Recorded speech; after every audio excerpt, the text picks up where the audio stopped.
Did you know that when you're on the road with limited data or Wi-Fi, you can still listen to the X-Zone Radio Show with Rob McConnell, The Science of Magic with Gwilda Wiyaka, X-1, Dimension X, Space Patrol, and every minute of the X-Zone Broadcast Network by calling 213-401-0080, courtesy of Audio Now. No smartphone, app, or internet needed. It saves your data plan and it's free if you have unlimited minutes. Call 213-401-0080 to listen on any phone, anytime, anywhere. Remember 213-401-0080 for the best of the paranormal, parapsychology, and sci-fi radio programming anywhere, 24/7, 365.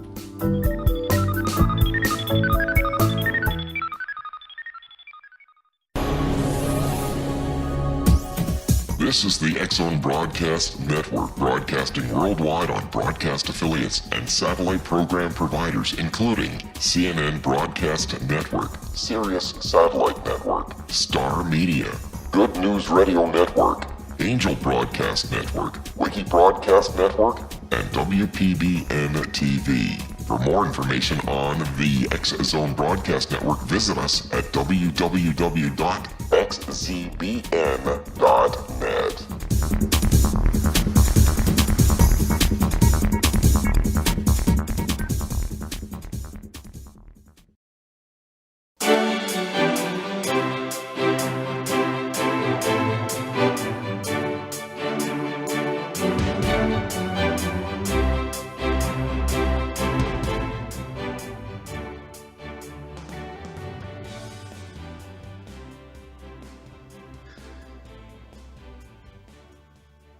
A vast universe exists within and beyond our reality. The frequencies that we can realize with our five senses are but a tiny part of all that is real. Welcome to the World Beyond radio show. I'm your host, Joe Weigant. We're going to talk about Freemasonry today. Freemasonry is an organization or an institution that has been around for hundreds of years. It got started in England officially in 1717. And it has now become an organization that has stretched across nations around the world. It has also drawn a lot of ire and a lot of skepticism by its non-members around the world, and has created a lot of criticism out there.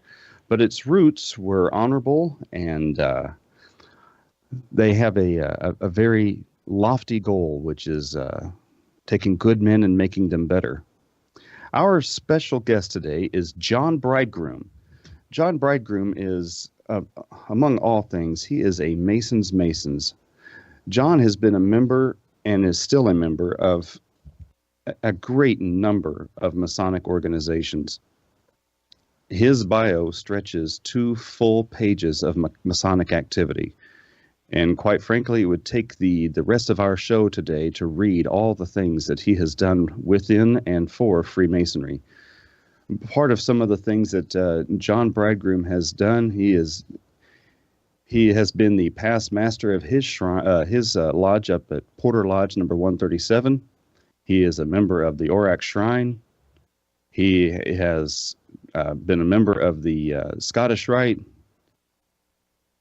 The list just goes on and on. 2 full pages of Masonic activity.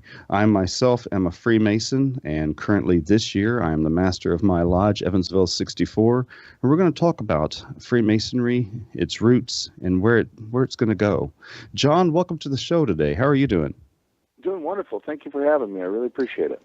Oh, the pleasure is all on this side of the mic, I can assure you. This is an honor having somebody with such a long and lofty resume here. This is, honestly, when I look at some of the lists of things here, I did not know that 2/3 of these things even existed.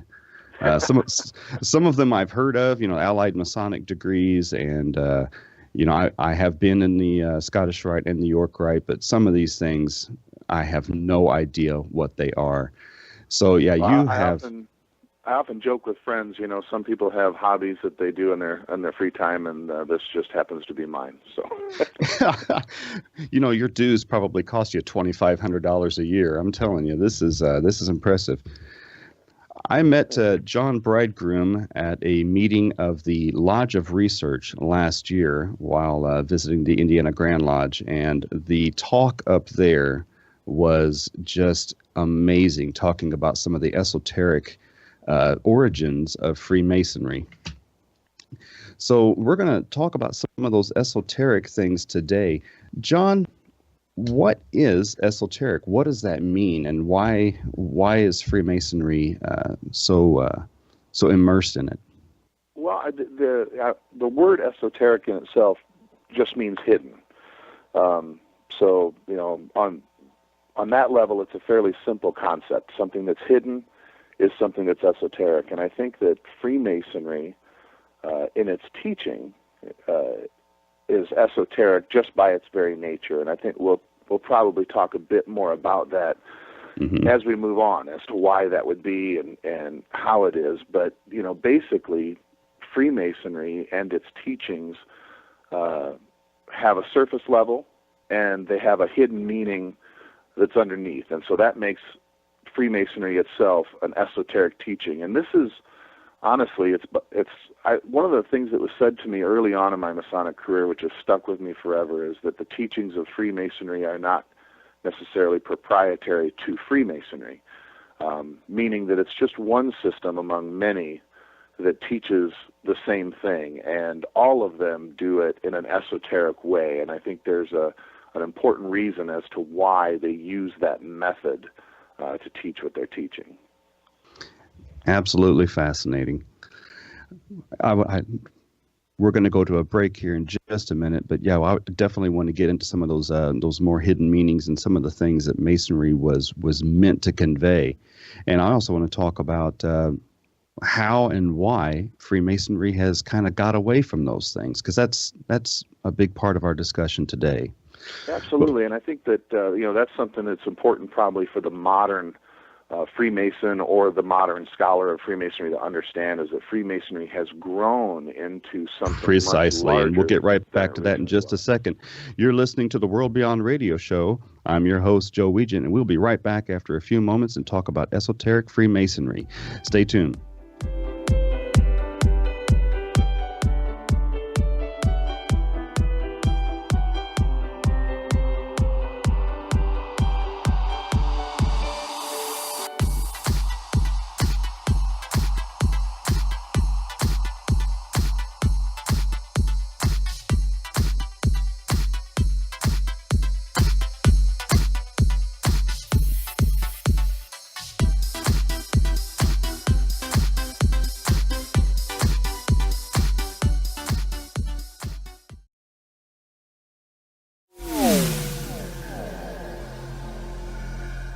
This is Kevin Randall.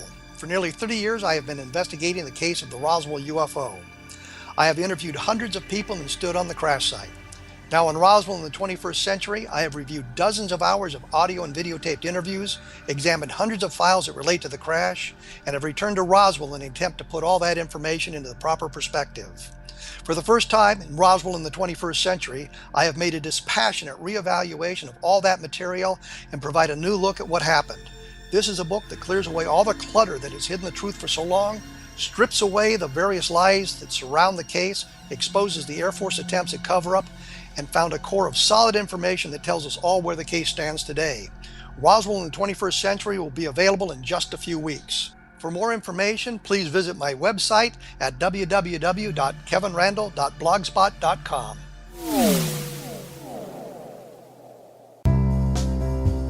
Gibbs A. Williams, Ph.D., is a practicing psychoanalyst, supervisor, researcher, and author in New York City. Much of his life has been dedicated to understanding nature and the uses of meaningful coincidences or synchronicities. His radical and original non-Jungian, non-mystical, non-magical theory of synchronicities illuminates much of the fog surrounding this challenging and perplexing topic. His ideas and manners are fresh, presented in a style that is both entertaining and highly informative. He is also an expert on crisis intervention, specially focused on violence reduction for the police and citizens, mastering anxiety, frustration, and stress without the use of medication, and effectively preventing and treating heroin addiction. Dr. Williams can be contacted at his email address at gwwilliamsny11@aol.com or visit his website at www.drgibbswilliams.com.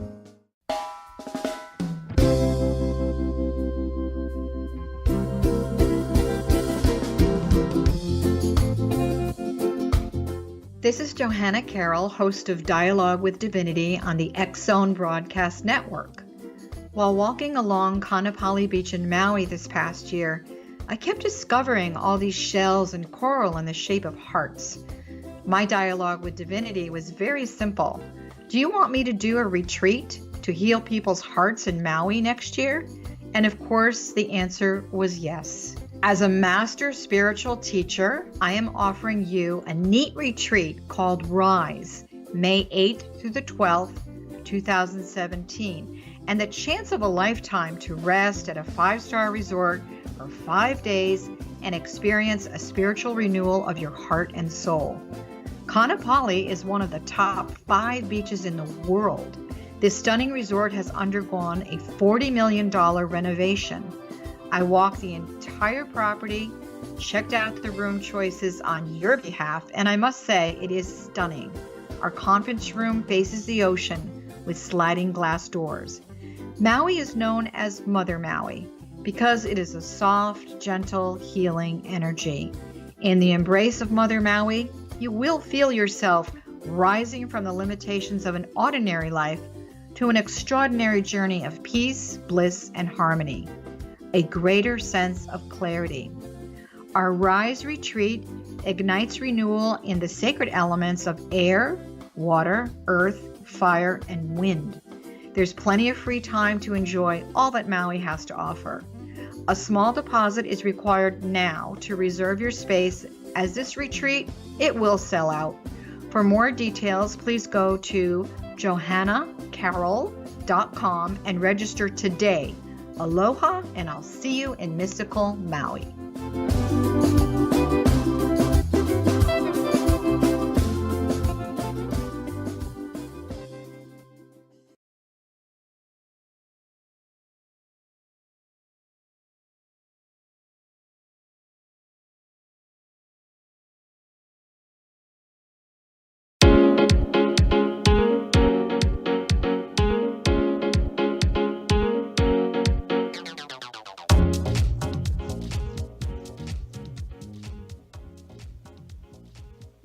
Welcome back to the World Beyond radio show. I'm your guest, Joe Weigant. Our special guest, I'm your host, Joe Weigant. Our special guest today is John Bridegroom, who has spent a career in Freemasonry, and we're going to talk about some of the origins of Freemasonry and what parts have been left behind and where we think Freemasonry shall go in the future. So when we left off, John, you had been talking about how many other traditions have all taught the same esoteric things, the same mystery school teachings and things like that, but Freemasonry just did it in their own way. Go into that for just a little bit.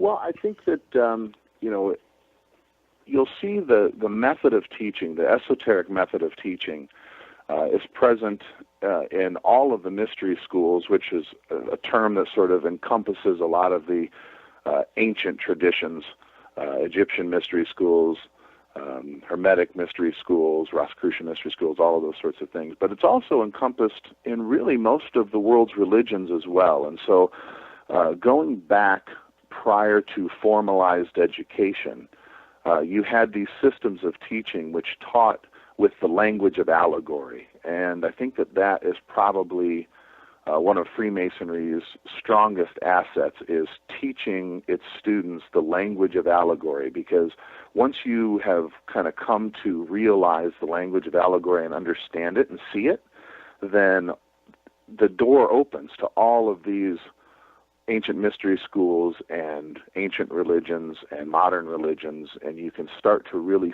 see through the veil of what they're teaching to get to the heart of the matter.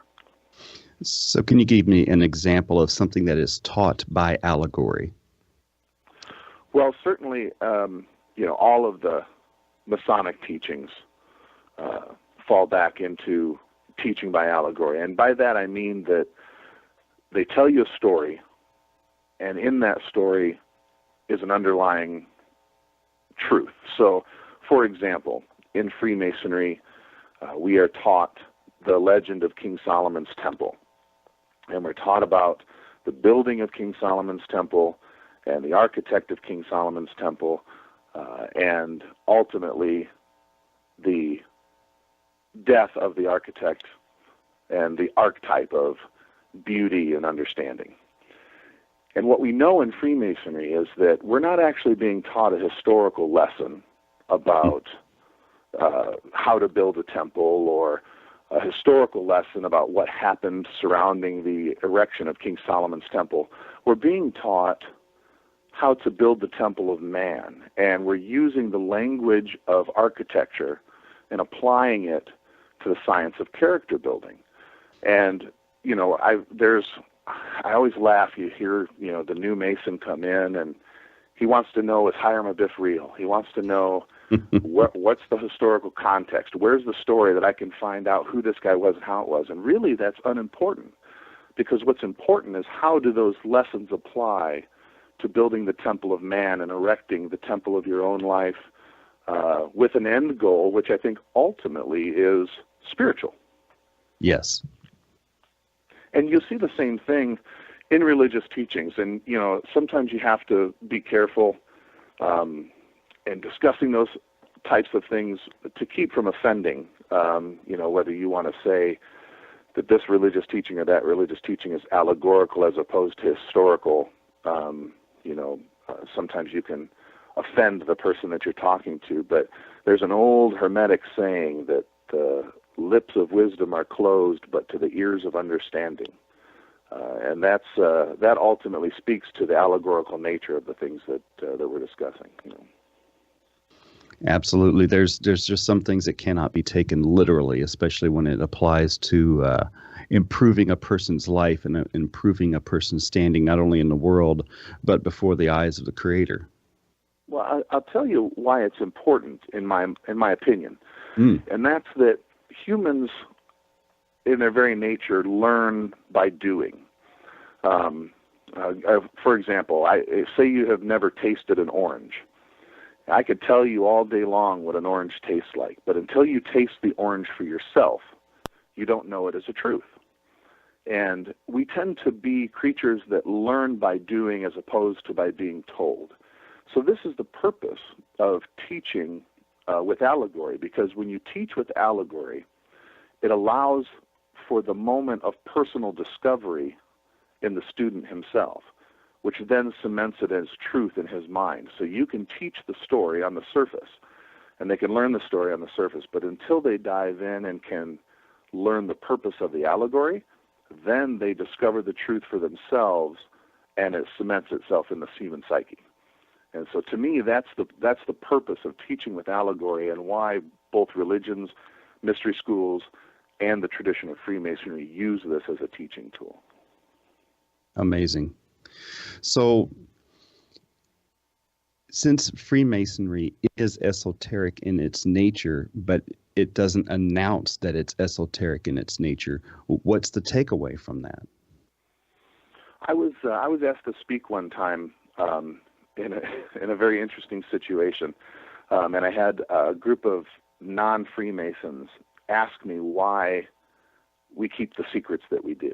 And I told them, I said, we don't keep any secrets, to be honest. I said, we have some very surface secrets, which are, signs of recognition, grips, words, that sort of thing.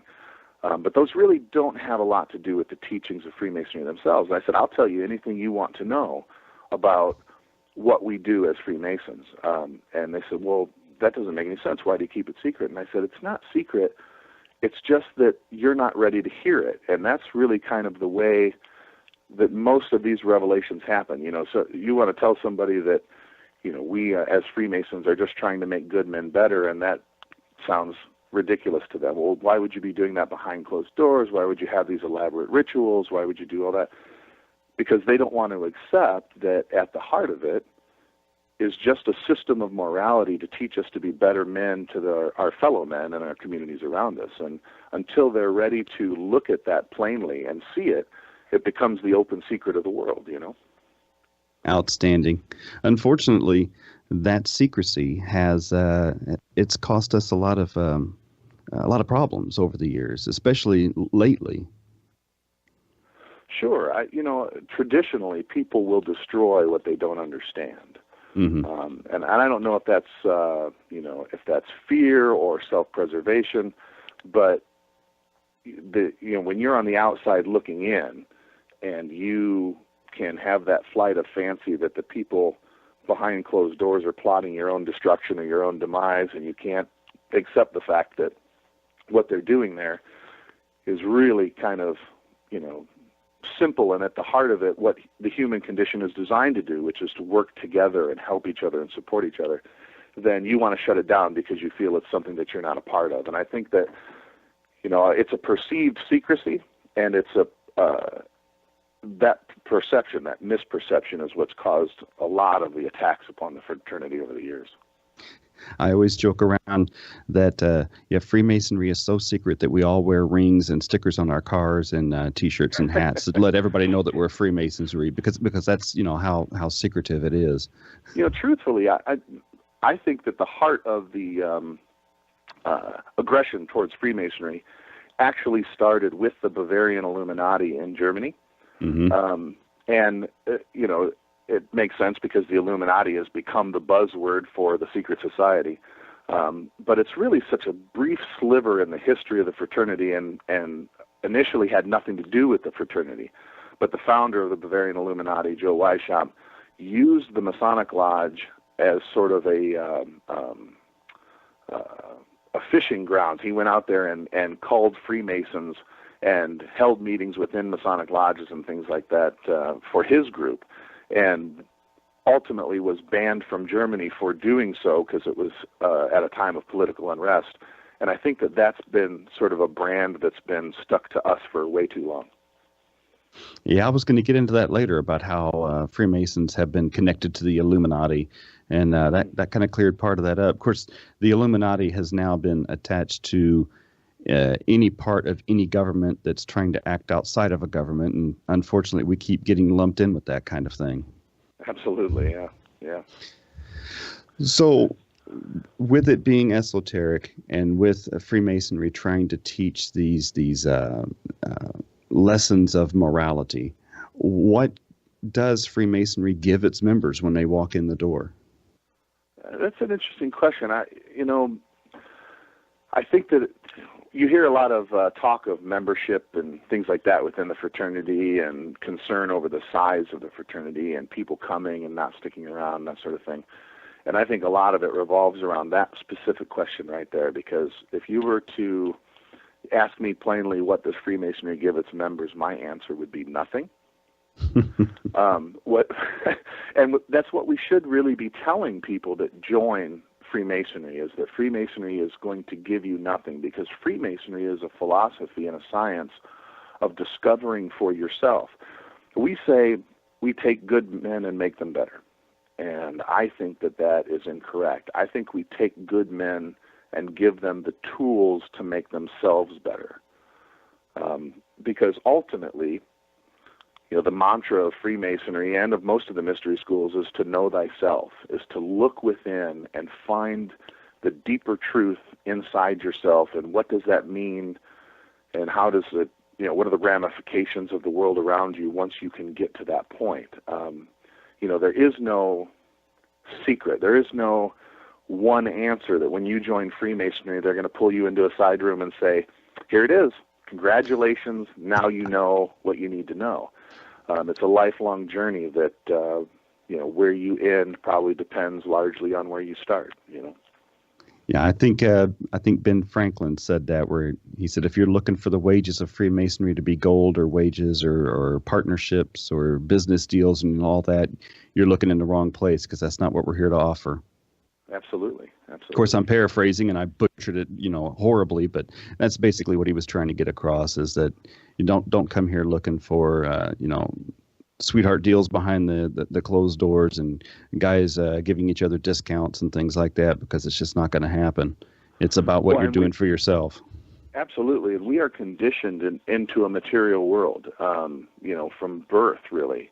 And so, again, trying to reset your mind to look at things in an allegorical nature.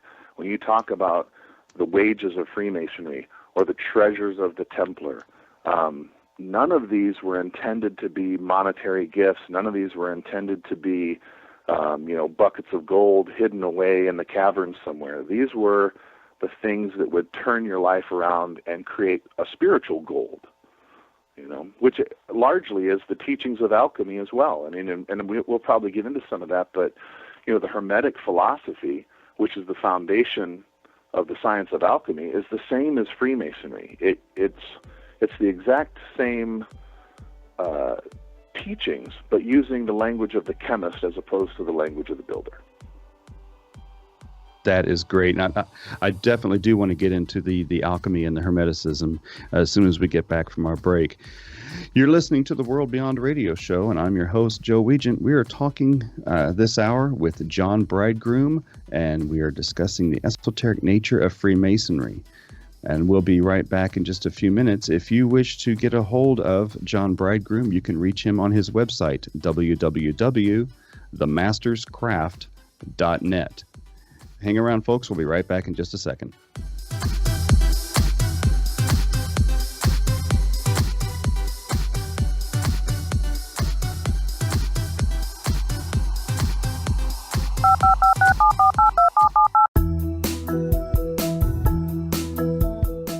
Did you know that when you're on the road with limited data or Wi-Fi, you can still listen to the X-Zone Radio Show with Rob McConnell, The Science of Magic with Gwilda Wiyaka, X-1, Dimension X, Space Patrol, and every minute of the X-Zone Broadcast Network by calling 213-401-0080, courtesy of Audio Now.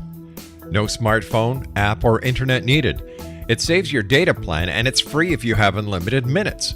Call 213-401-0080 to listen on any phone, anytime, anywhere. Remember 213-401-0080 for the best of the paranormal, parapsychology, and sci-fi radio programming anywhere, 24/7, 365.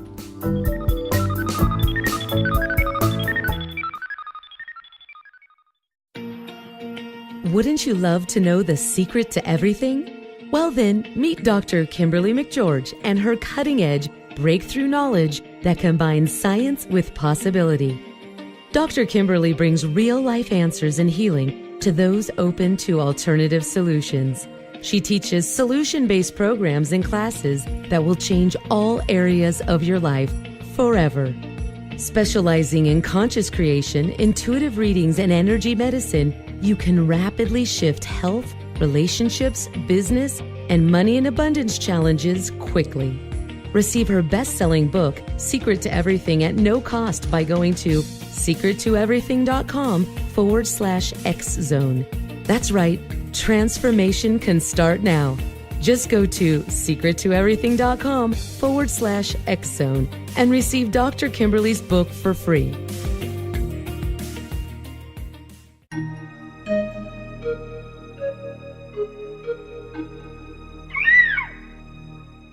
While science pursues fact, magic accesses the quantum level, bridging random facts to form truth. As long as science and magic remain separate and polarized, the truth cannot be known.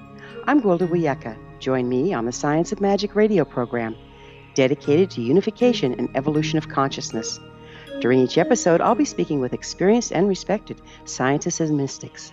From astrologers to astronomers, from medical doctors to shaman, the scientific method to dowsing and intuition, we'll weave together information from seemingly divergent practices to promote unity and enlightenment. Join me, Gwilda Wiyaka, and the Science of Magic right here on the Mutual Broadcast Network. For more information, visit www.thescienceofmagic.net.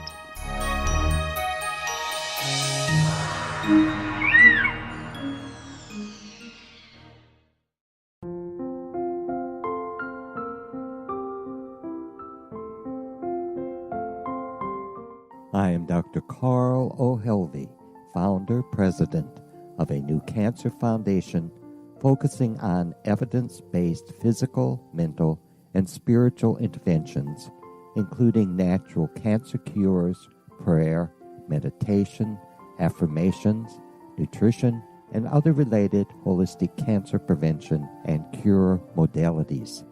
These are used in cancer education, research, and financing care. I ask for your help to continue this important work by donating at www.holisticcancerfoundation.com.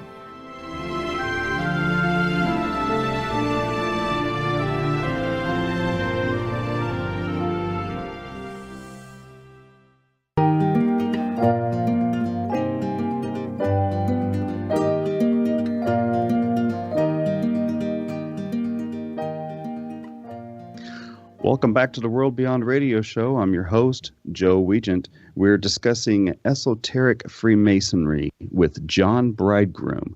John, when we just before we went to break, we were discussing alchemy and some of the mystery school teachings. I would like to go into more detail about that. There are so many movies and references and all kinds of literary references to alchemy being that of trying to convert gold or lead to gold, because they're simply, one element or one electron apart on the periodic table. But Sure. That's not what alchemy was originally intended for.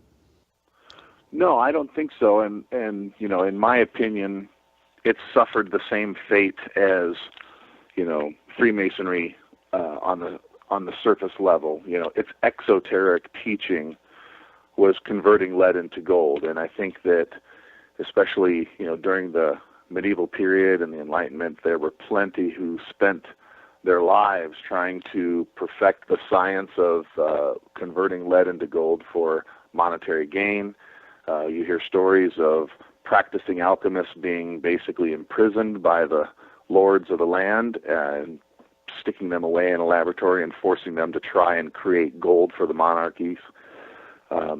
There's a few that claim to have successfully accomplished it, and I think that it's certainly possible. We've seen in science today that there is the ability to convert actual lead into actual gold, although the energy expended makes it not profitable.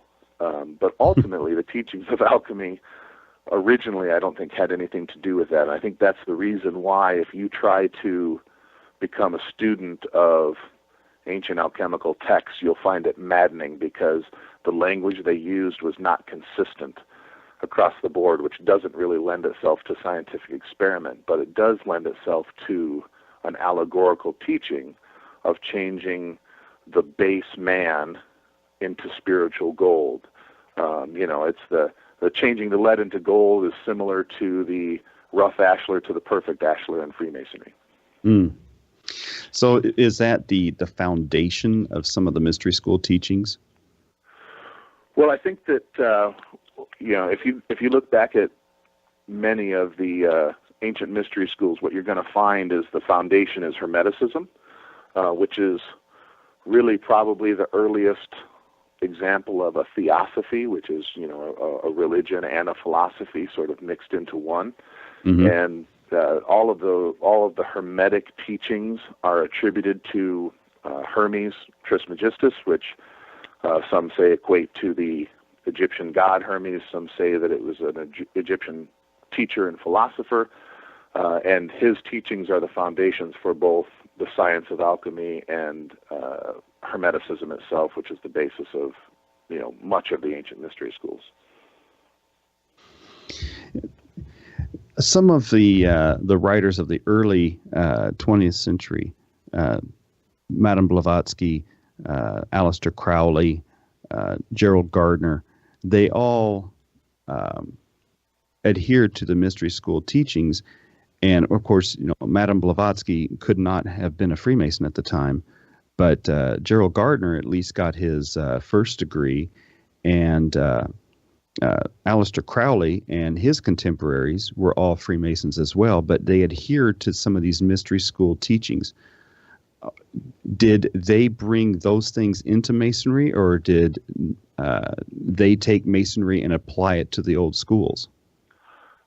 That's a point of some argument and some debate amongst, I guess, many of the modern day Masonic scholars. And I would say that maybe they expounded upon it, but I certainly don't think that they brought it here in the first place. And if you look at some of the more renowned sort of Masonic scholars, your Albert Pike or your Wilmshurst, they all speak very plainly about there being a deeper, richer tradition that predates the modern Freemasonry that we know. And there's the argument that we grew out of the operative craft of Masonry.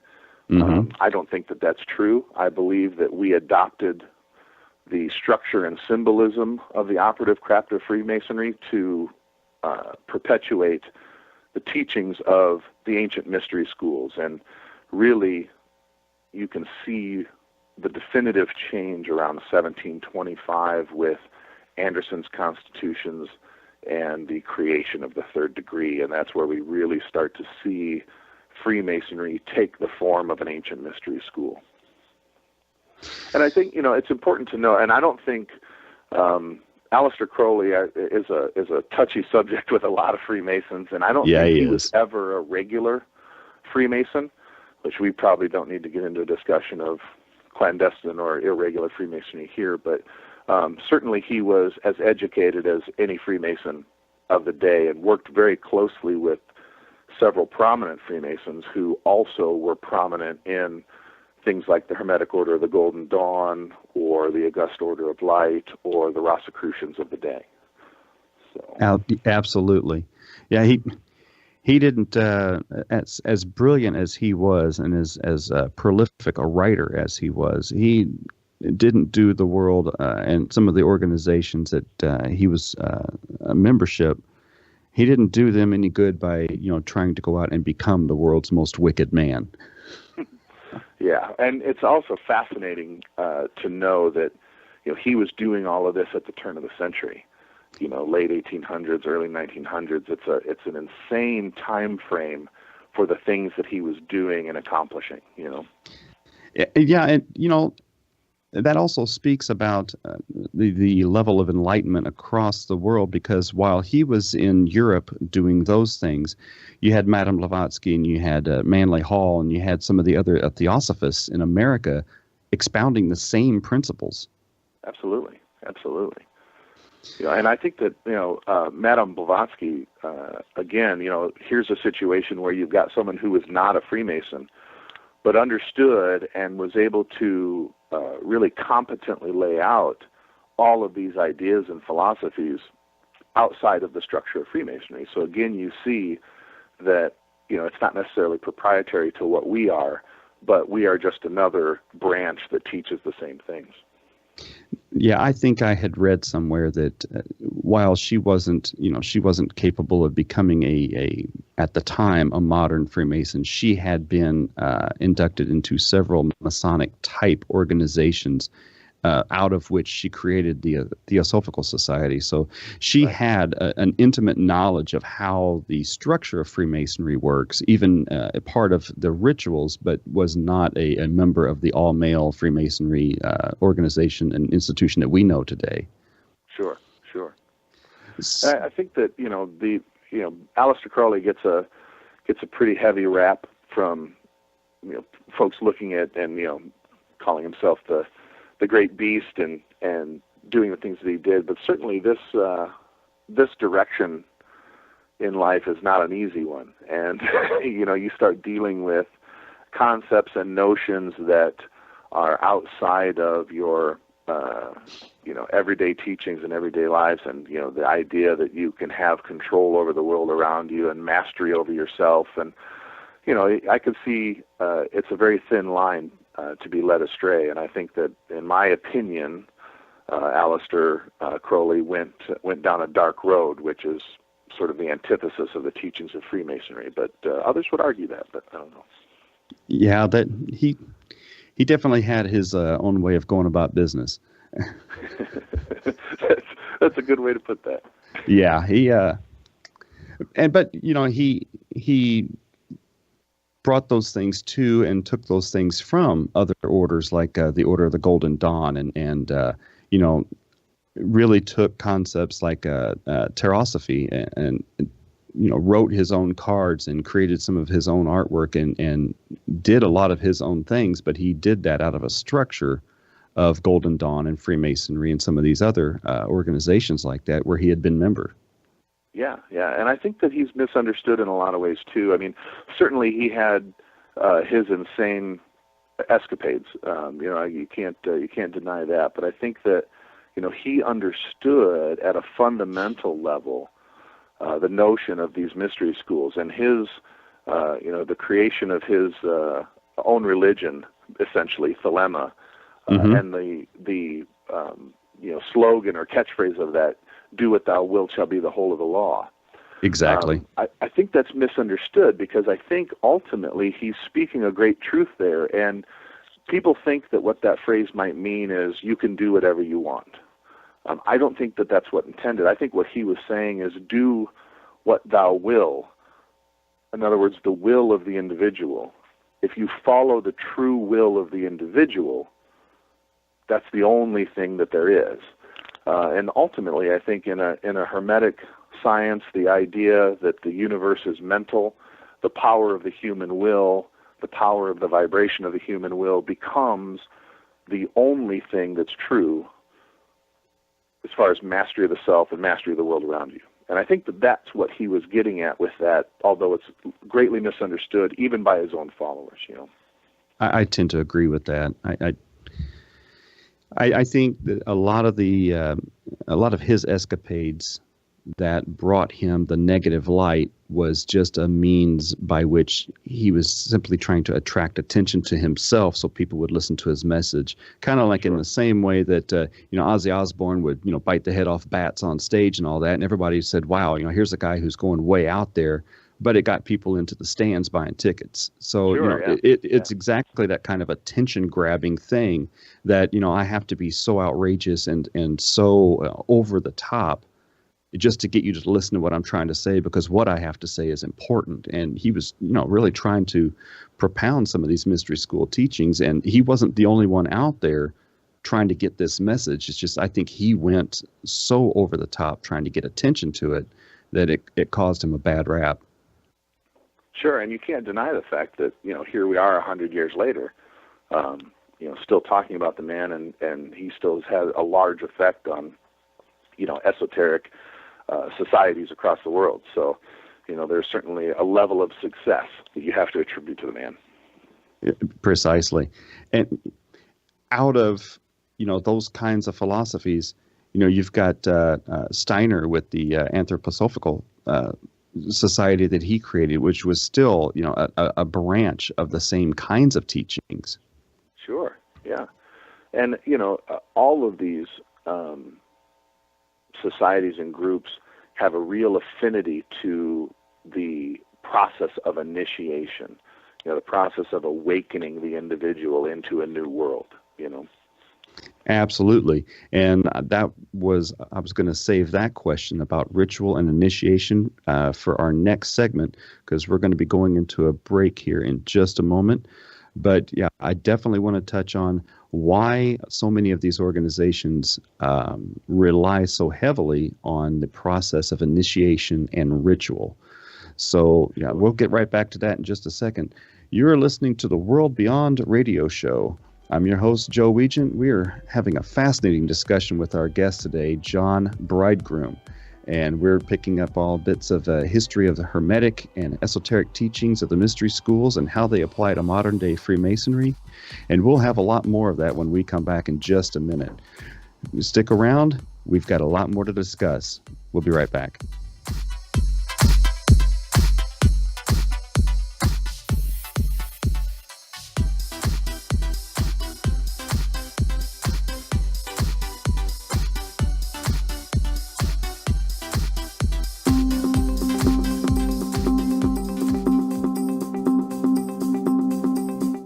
As host of Dialogue with Divinity, I am thrilled to join the X-Zone Broadcast Network and their growing number of affiliates.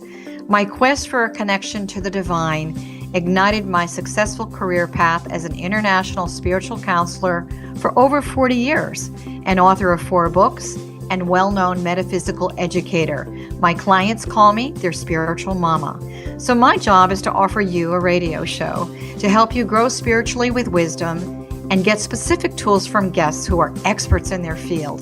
Tune in to Dialogue with Divinity and be part of the conversation with Spirit. My goal, your happy soul.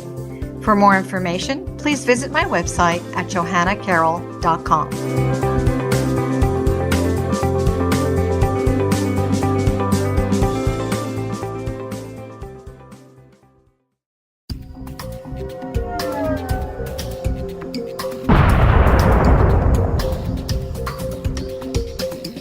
Coming soon to the X-Zone Broadcast Network is A Different Perspective with me, Kevin Randall, as your host. We'll be taking a close look at what is happening in the world of UFOs today with side trips into the paranormal. Guests will range from those who are household names to those who have a different perspective on a variety of topics. No topic will be taboo, but there will be tough questions asked as we all search for the truth about UFOs, the paranormal, and those things that excite us. Sometimes we'll agree with a guest and sometimes we won't, but we'll try to keep the program topical. For those of you who like to read, be sure to visit www.kevinrandall.blogspot.com and remember to listen to the other fine programs on the X-Zone Broadcast Network at www.xzbn.net.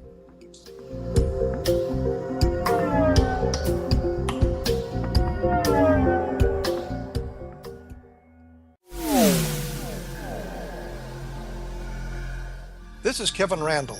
For nearly 30 years, I have been investigating the case of the Roswell UFO. I have interviewed hundreds of people and stood on the crash site. Now in Roswell in the 21st century, I have reviewed dozens of hours of audio and videotaped interviews, examined hundreds of files that relate to the crash, and have returned to Roswell in an attempt to put all that information into the proper perspective. For the first time in Roswell in the 21st century, I have made a dispassionate reevaluation of all that material and provide a new look at what happened. This is a book that clears away all the clutter that has hidden the truth for so long, strips away the various lies that surround the case, exposes the Air Force attempts at cover-up, and found a core of solid information that tells us all where the case stands today. Roswell in the 21st century will be available in just a few weeks. For more information, please visit my website at www.kevinrandall.blogspot.com.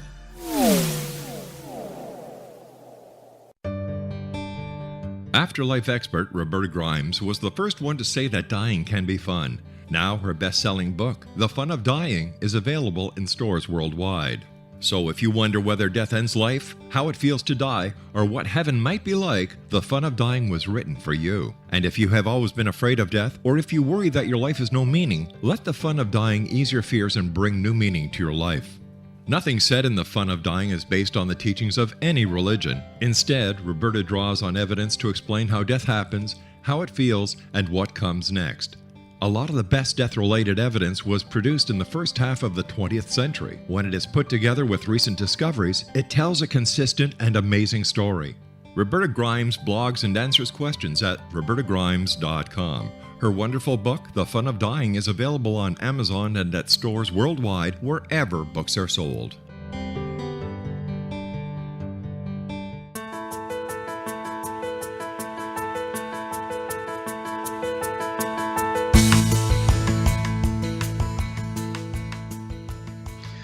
Welcome back to our final segment of the World Beyond Radio Show.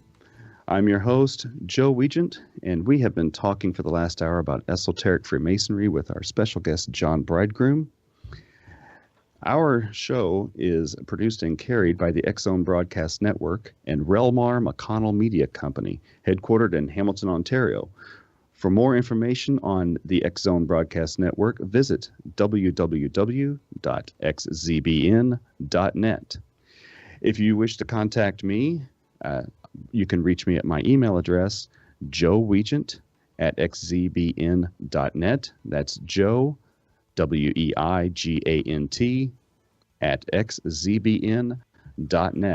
Our special guest, John Bridegroom, can be reached on his website, www.themasterscraft.net, or by email, grandcouncilofficer@comcast.net. John, for our last segment, let's go into the purpose of initiation and why ritual is such a integral part of that process. Well, I think that's a great question. When it comes to initiation, we talk about Freemasons have initiation rituals, and for those who might be listening who are Freemasons, I would, encourage them to pay attention to that word ritual, because ritual indicates something that should be done in a specific way, the same time, every time, as opposed to the reenactment of a play or something of that nature. So it's important to understand that when we say we have a Masonic ritual, it means two things. One, that it has a particular structure that's supposed to be adhered to, and two, that it has a purpose, an end goal. There's something that is supposed to happen as a result of the ritual. In that way, I think that we can come to understand that initiation ceremonies, initiation rituals are intended to awaken the mind of the individual to a new process, a new way of learning, a new way of seeing the world around them. And if done properly and done correctly, it can open the mind and give him sort of a new starting point to begin his new life in this process. There's lots of things in the Masonic fraternity that allude to that. After you come through the ritual, you're being placed in the northeast corner, like the cornerstone of a building, the beginning, the foundation to erect your new life, to erect the temple of man. We have a lot of things that refer to that process of initiation as being the beginning of the rest of your life. And so I think that's why these organizations have focused on initiation rituals. The ancient mystery schools, the Hermetic sciences, Freemasonry, they all focus on that initiation ritual because it's important to break you out of the world you had been indoctrinated into from birth to start a new life of self-discovery and self-mastery. Perfect. Sometimes in order for a person to redirect their thinking, they need to be confronted with that thought and have to tackle that intellectually. And I think part of that ritual brings to that new candidate when he comes in for that first degree. There's a lot of unknowns happening there. But at the end of the night, whenever the lectures are given and they explain why these things happened, why they were done this way, the purpose behind why we had to do this, I think it clears things up for a candidate so that way they get that takeaway moment where they can say, okay, this is for a reason and I understand that now. And I think no matter what organization that you're trying to join, I think that confrontational moment where this is the way you think today, but afterwards you're going to think like this. And I think that's important. What do you think? Yeah, I agree. And lest anybody think that this is just a strange idea that strange people do behind closed doors, isn't this also the underlying purpose of baptism or being born again or confirmation? These are all turning points in which they say, okay, in a spiritual journey, now you begin anew. Now you start again. And I think that without that change, and in today's society, more than maybe 100 years ago, where we are filled with distraction, where every day we have social media, we have television barraging us with 30-second clips, and we don't stay focused on anything for longer than a minute and a half, this world of distraction. The process of initiation becomes so much more important to shake us out of that state that we're in and to bring us into a state of introspection, a state of focus, and a state of control, Yeah, some people have even blamed that process, the modernization of America or even across the world, with the decline in membership, because 100 years ago, You had to make sure that, your horse was fed and your wagon was tied up if you wanted to go to lodge, because, it was a drive. And, you had to park your horses outside just to get to lodge. There were no distractions. There was work, and then there was lodge. And now we've got, 300 channels of nothing to watch, and, two different major game systems with 1,000 games out there. And so we've got all these major distractions that are tearing people away from making themselves better people through the process of iron sharpening iron. It's just by being around other people who are also involved in that same process. We all help each other out, and we're all being helped. Absolutely. And Freemasonry needs to stop being concerned with the size of its organization, in my opinion. Mm-hmm. It's always been a minority of people who are trying to rise above. It's always been a minority of people who want to understand the truth. And we did enjoy an explosive time frame where everybody wanted to be a member. But that's probably why Freemasonry ended up growing beyond just its esoteric teachings and became, also just a large fraternity of people helping one another and enjoying things that were, very exoteric, because there was just such a large volume of us around. So.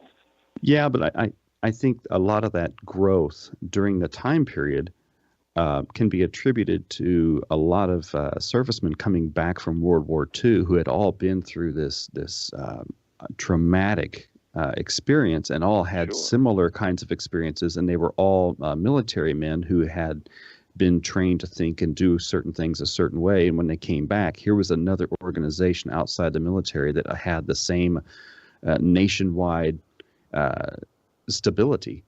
And so these guys could, they could go and hang out with other guys who've, been over there and seen horrible things, and they had, that kind of reliance to fall back on.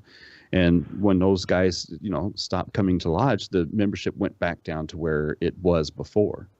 Agreed. And I think that, there's no question we saw that boom and right after World War I and right after World War II, and probably why we didn't see it in successive conflicts is because of the creation of the American Legions and Veterans of Foreign Wars organizations, where now they actually had organizations that were specific to the military that they could then go and join. Precisely.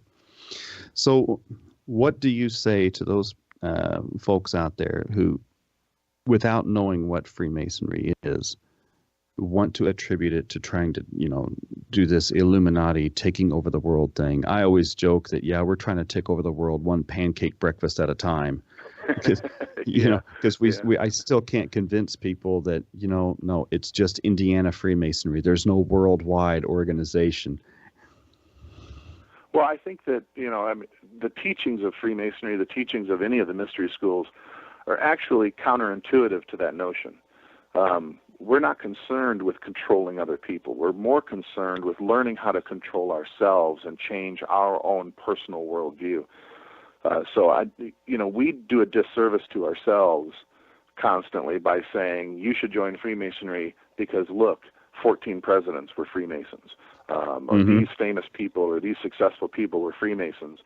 And, we're proud of those people, and that's why we point to them, but it also lends people to think that maybe the reason those people were successful is because they were Freemasons.